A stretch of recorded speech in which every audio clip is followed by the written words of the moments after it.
The new BMW X2 directly rivals the Audi Q3 Sportback and is yet another addition to the growing stockpile of small coupe SUVs on the market. It now takes fuel from the socket as well as the old-fashioned dinosaur juice as well. The previous generation X2 was flawed in many key areas, one of those areas being the practicality.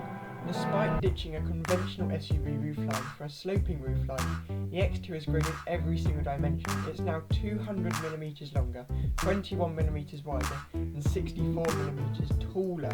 This has had a significant impact on the boot space from what was adequate in the previous generation X2 to what is now extremely impressive in this current generation.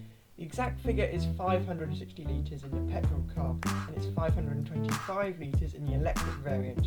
For comparison, the Audi Q3 Sportback, which is impressive in its respective class, only offers 530 litres, and this car is not offered as an EV at all.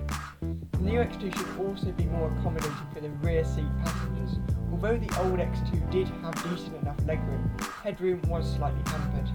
This new, more bloated dimension car should address this shortcoming though. Being offered as a pure EV brings along new challenges not faced by the previous generation X2.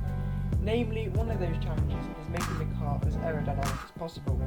Contrary to what the styling may lead you to believe, the new X2 has a drag coefficient of only 0.25 CD in the electric guise and 0.27 CD in the internal combustion engine guise. The reason for this difference is because the grille is blanked off in the electric car and it isn't in the internal combustion engine car.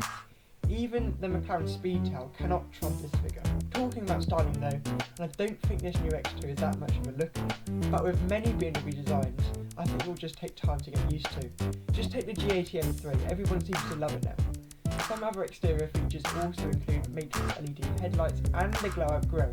The M Sport Pro package also brings red brake calipers and shadow line exterior trim. The interior design echoes that of the smaller X1 because it does share its platform with that car. One noticeable difference that this car has over the X1 though is the upgraded seats. BMW quote that the newly developed seats also offered in the Veganza perforated variant and the Vanasca leather with attractive quilting and as alternatives to the standard cloth upholstery. Customers can also specify sport seats, electric adjustment with memory function, lumbar support and a massage function. All I have to say is that they do look pretty cool in this car. Another standout feature is the 10.25-inch curved display. It's not the full-size screen you might find in the new BMW 5 series, but it does run the latest iDrive 9 operating system.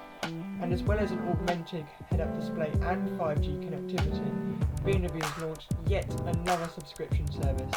This adds more functionality for things such as gaming, music and video streaming, which makes sense for those wanting to pass time charging this all-new electric iX2. Charging neatly brings me on to my next point about charging. At 130 kilowatts, it's a lot slower than some of its key rivals that can charge at 350 kilowatts. The iX2 is only available with one battery and motor combination for now. It's dubbed the xDrive 30 and it offers 259 to 279 miles of range. That's more than the iX1 because of better aerodynamics, as I've already mentioned. The 0 to 60 time is dealt with in 5.6 seconds from its 330 horsepower. That's not lightning fast, but it's still impressive assuming this is the baby powertrain in the BMW lineup. For those not wishing to make the electric switch quite yet, the BMW X2 still has you covered on most fronts. The entry-level xDrive 18D diesel provides 150 horsepower, and the economy is 51.4 to 55.4 mpg.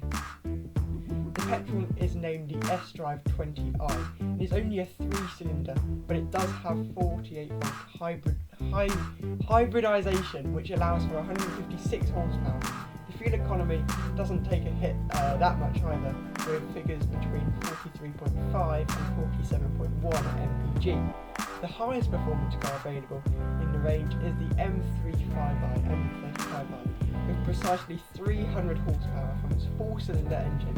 0 to 60 can be dealt with in 0.2 seconds faster than the EV at 5.4 seconds.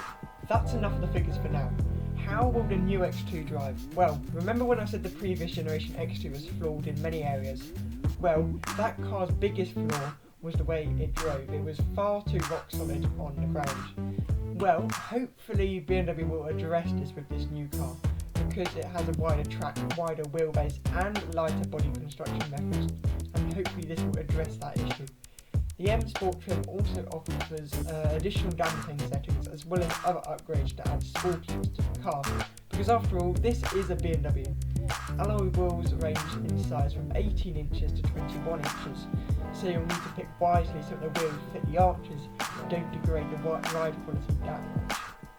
Prices will start at £39,365 for the mild hybrid petrol, which will probably be the best pick, rising up to £56,540 for the iX2. The M35i sits nicely in the middle at around £47,395. For now, the two petrols seem like the best shouts, but we'll have to see until the two cars are tested, the electric variant and the internal combustion engine variant. Thanks for watching and see you in the next upload.